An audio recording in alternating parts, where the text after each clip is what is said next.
أعوذ بالله السميع العليم من الشيطان الرجيم بسم الله الرحمن الرحيم وصلى الله وسلم على سيدنا ونبينا وحبيبنا ومولانا محمد المصطفى صلى الله عليه وعلى آله وأصحابه الكمل. Assalamu alaikum wa rahmatullahi ta'ala wa barakatuhu. Alors, un sujet très important, c'est-à-dire en fait de comprendre l'origine de énormément de soucis qui ont lieu actuellement avec le monde de l'islam. Alors, ceci, quand je dis soucis, je parle des extrêmes, du terrorisme, d'accord? Alors, ceci a une source très claire et très limpide, et très simple aussi, hein. C'est la manipulation des sciences religieuses par le mouvement wahhabite, fondé par un homme nommé Mohammed ibn Abdul Wahhab, un bédouin du Najd. Donc Najd, c'est une région de l'Arabie, d'accord. Cet homme, en fait, si vous voulez, s'est abreuvé à la source de Ibn Taymiyyah et de son élève Ibn al-Qayyim. Alors, dans les travaux de Ibn Taymiyyah, il est apparu, on ne sait d'où, il est apparu dans les travaux de Ibn Taymiyyah que l'unicité de Dieu en islam doit être subdivisée en trois sortes d'unicité. Donc, ce livre en traite une partie. Il nous dit ici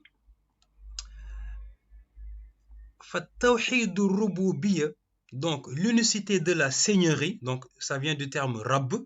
Donc فالتوحيد الربوبية يعرف بأنه هو الإقرار الجازم بأن الله وحده رب كل شيء ومليك.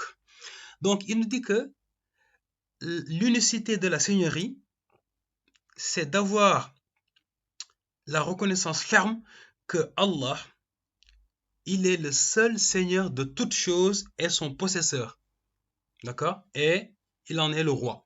Allah, donc c'est lui qui a créé l'univers. C'est lui qui donne la vie, c'est lui qui donne la mort. Al-Muhyi ou Al-Mumit. Huwa Razzaq, c'est lui qui donne la subsistance. Dhul Quwwatil Matin, c'est lui le tout-puissant. Lam yakun lahu sharikun fil mulk. Il n'a point d'associé dans sa royauté. Walam yakun lahu waliyyun min adh-dhul. Et il n'a pas besoin de protecteur contre l'humiliation. D'accord? Personne ne peut s'opposer à son commandement. Personne ne peut s'opposer à son jugement. Allah, il n'a pas de semblable. Personne n'est nommé comme lui. Personne ne peut lui disputer, c'est-à-dire en fait, personne ne peut lui disputer ses attributs. Donc tout ça, ils le disent sur Allah. Et ils disent que ceci, c'est l'unicité de la seigneurie.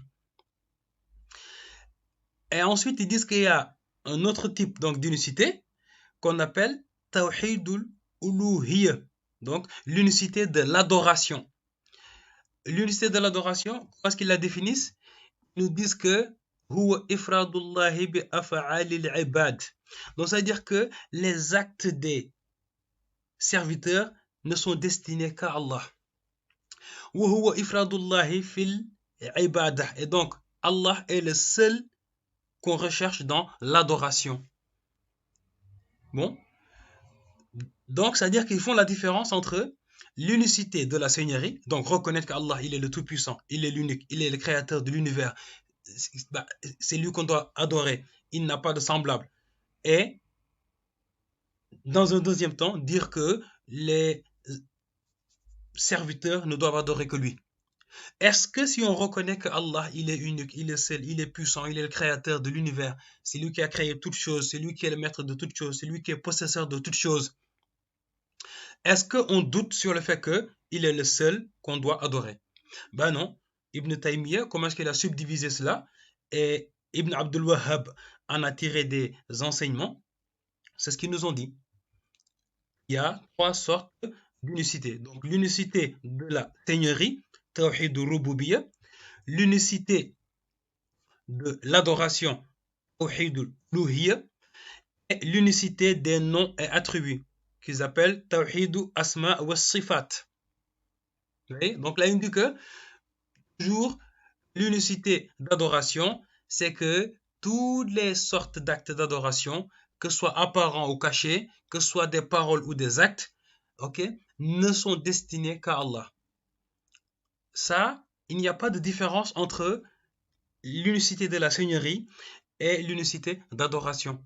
Parce que si l'on reconnaît tout ce qui a été dit dans l'unicité de la Seigneurie, automatiquement, c'est même évident d'accepter et de reconnaître et d'appliquer l'unicité d'adoration. Parce que tu ne peux pas croire, admettre et reconnaître que celui qui te donne ta subsistance, celui qui t'a créé, le seul maître de l'univers, c'est Allah, et que par la suite, tu vas aller adorer quelqu'un d'autre ou autre chose. Ça n'a aucune espèce de sens. Et quand on dit Ar-Rabb et Al-Ilah, c'est la même chose. Ar-Rabb huwa al-Ilah, Ilahu huwa Rabb. C'est-à-dire que Allah le Seigneur, c'est lui qui est adoré. Celui qui est adoré, c'est Allah le Seigneur. Il n'y a pas de différence entre ces deux-là. Donc, il n'y a pas de subdivision possible. Et ceci est une innovation que personne avant Ibn Taymiyyah n'a enseigné et n'a donné cette subdivision de l'unicité d'Allah. Le prophète sallallahu alayhi wa sallam ne l'a jamais enseigné. Or, les wahhabites, leur credo, c'est qu'eux, ils suivent la sunna, le sunna wal jama'a. C'est ce qu'ils prétendent. Or, en subdivisant l'unicité d'Allah de cette façon, ils sont en train d'innover, ils ont innové. Parce que qu'est-ce que c'est qu'al-bid'a? L'innovation. L'innovation, c'est commencer une chose sans avoir un précédent. C'est-à-dire que je fais une chose sans qu'il n'y ait de précédent. Allah subhanahu wa ta'ala, on dit dans le Coran, Huwa badi'u samawati wal ard. C'est lui qui a créé les cieux et la terre. Alors ici, il a utilisé le terme badi'u, donc badi'u qui vient de bid'a. Badi'u, c'est-à-dire qu'Allah, il a créé les cieux et la terre sans référence, sans se référer à quoi que ce soit. Il les a créés lui-même, sans qu'il n'y ait de base. Donc, lorsque tu fais une bid'a, ça veut dire que tu apportes dans la religion quelque chose qui n'a aucune base, que personne n'a jamais fait. Le prophète sallallahu alayhi wa sallam n'a jamais fait cela, ses compagnons jamais, et les salafus salih, parce qu'il faut savoir ce que c'est un salaf.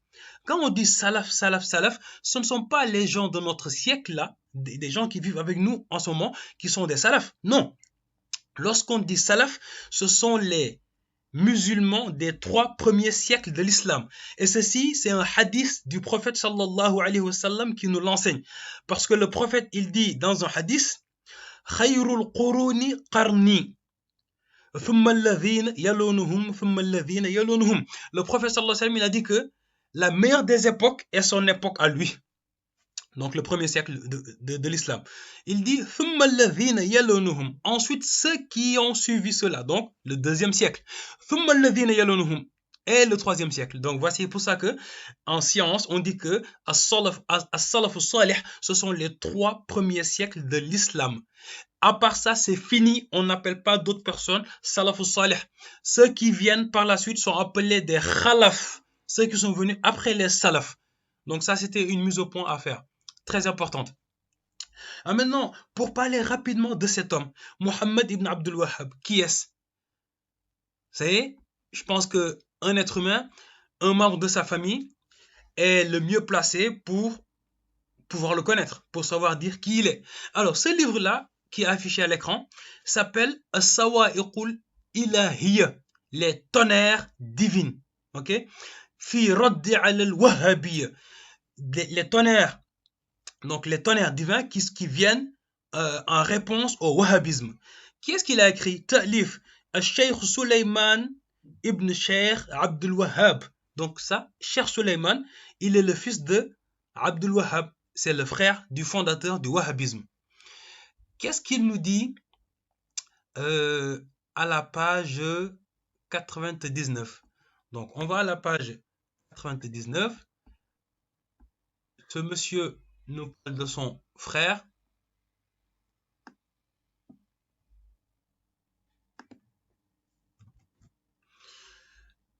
Là, il lui dit, il parle de son frère et de son groupe. Il leur dit, أتظنون أن أولئك السادة أئمة أهل الإسلام ما قامت الحجة بكلامهم. Il dit, pensez-vous que ces imams qui sont des imams reconnus dans l'islam, que leurs paroles ne fait pas foi, que leur parole n'est pas argument. Wa antum qamatil hujjat bikum, et que vous, vos propos vont être des arguments. Il leur dit, bal wallahi, il a juré par Allah. Tukaffiruna man la yukaffiru man kaffartum. Il leur a dit, oh, je jure par Allah, que vous ne faites que excommunier, rendre mécréant, celui qui ne rend pas mécréant, celui que vous rendez mécréant. La phrase semble un peu compliquée. C'est-à-dire en fait que les wahhabites, s'ils disent qu'un tel est mécréant, si toi tu refuses de dire qu'un tel est mécréant, toi-même ils te rendent mécréant. Donc c'est ce qu'il vient de leur dire là. Il leur a dit, wa in lam yujad minhu shay'un min ash-shirk wal kufr. Il a dit, vous rendez quelqu'un mécréant, même si on ne trouve rien chez lui qui relève de l'association ou qui relève du kufr. Il leur dit, Allahu Akbar. Laqad ji'tum shay'an idda. Il est certain que vous avez apporté une chose abominable. Donc là, c'est son frère Sulayman qui lui parle. Hein. Il a dit, Ya ibadallah. Donc là, il les appelle. Il leur dit, ô serviteurs d'Allah, ittaqullah, craignez Allah.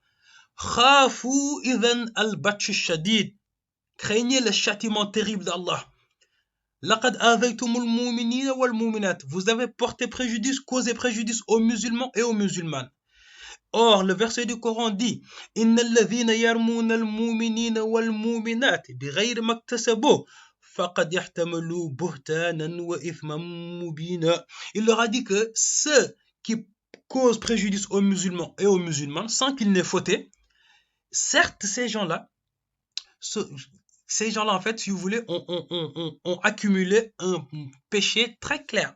Non seulement ils ont fait une abomination, mais ils se sont remplis de péchés de façon claire. Il a dit, Wallahi, il a dit que les serviteurs, donc ça c'est le frère qui parle toujours, il dit que il a juré par Allah que les serviteurs d'Allah, les musulmans, n'ont rien commis, n'ont commis aucune faute. Illa annahum lam yattabi'ukum ala takfir. Il a dit, les gens n'ont rien fait de mal, à part que ils ne vous ont pas suivi dans votre excommunication des gens. Il a dit, en plus, rendre kafir quelqu'un dont aucun texte ne dit qu'il est mécréant. Au contraire, les textes reconnaissent que toute personne qui agit comme agissent ces gens-là, ils sont musulmans. Il a dit, il dit que ce sont des gens, en fait, ils veulent rendre mécréants des gens que tous les musulmans reconnaissent musulmans. Il a dit, il a dit que si les gens les suivent, ils vont fâcher Allah et son prophète. Et s'ils ne vous suivent pas, vous les rendez mécréants et vous les tuez. Hakamtum bi kufrihim wa riddatihim. Donc, vous jugez qu'ils sont mécréants et vous les tuez. Or, le prophète sallallahu alayhi wa sallam avait dit dans un hadith, je ne crains pas pour vous que la faim vous tue. Je ne crains pas également pour vous des ennemis qui vont vous submerger. Il a dit, walakin akhafu ala ummati. Donc, ce dont je crains pour ma communauté, donc des guides, donc des imams égarés. In ata'uhum fatanuhum. Si vous les suivez, ils vous causent préjudice, ils vous portent préjudice, ils vont vous causer des fitna.